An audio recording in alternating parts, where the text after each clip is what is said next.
किसी को भी पता नहीं है। सिर्फ 5 मिनट की कथा है वो। राधा रानी। मैं हमेशा भागवत कथा में लोगों को राधे राधे बोलने को लगाता हूँ। राधे राधे राधे राधे राधा रानी।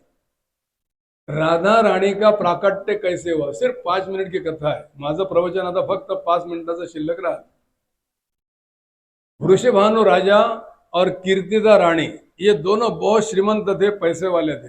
बहुत बड़ा राज था इनका, कोई भी बात की कमी नहीं थी।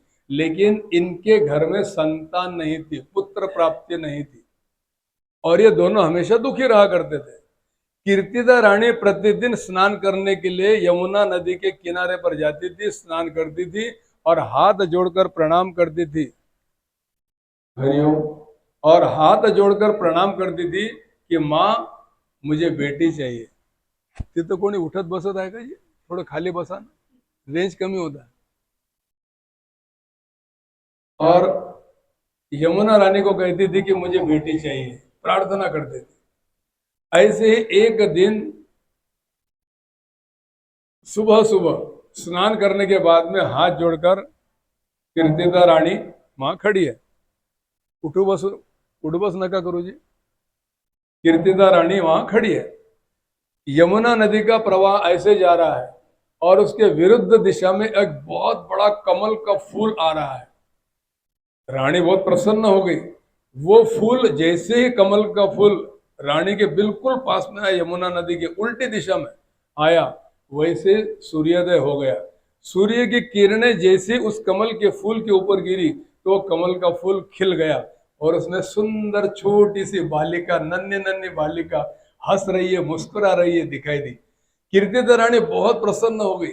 उस बच्ची को गले उठाया, गले लगाया और राजमहल में जाकर अपने पति से कहते, देखिए जी, हमें यमुना रानी ने बेटी दी है, हमें संतान नहीं थी ना, हमें बेटी दी है।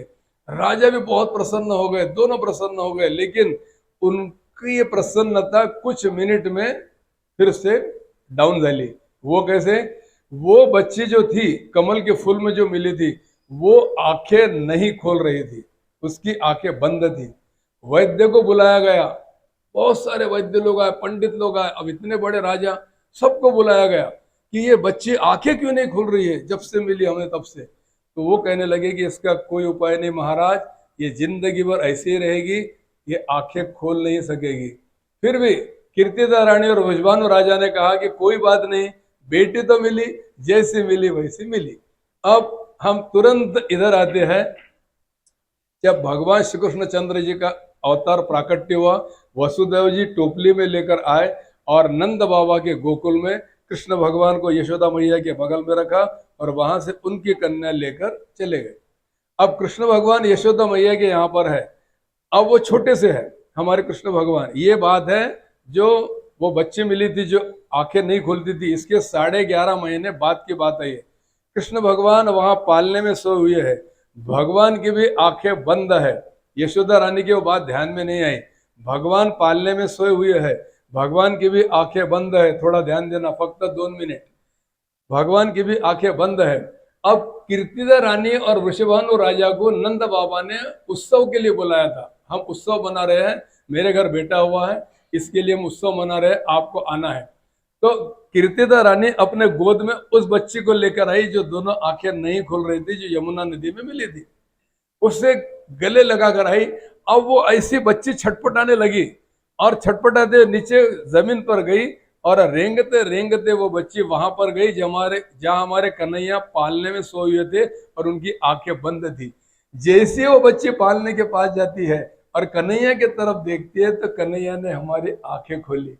जैसे कृष्ण भगवान ने आंखें खोली, वैसे ही इस बच्चे ने भी आंखें खोली। तो ये कहती है, इतने दिन कहाँ थे, मेरे इंतजार करवाया।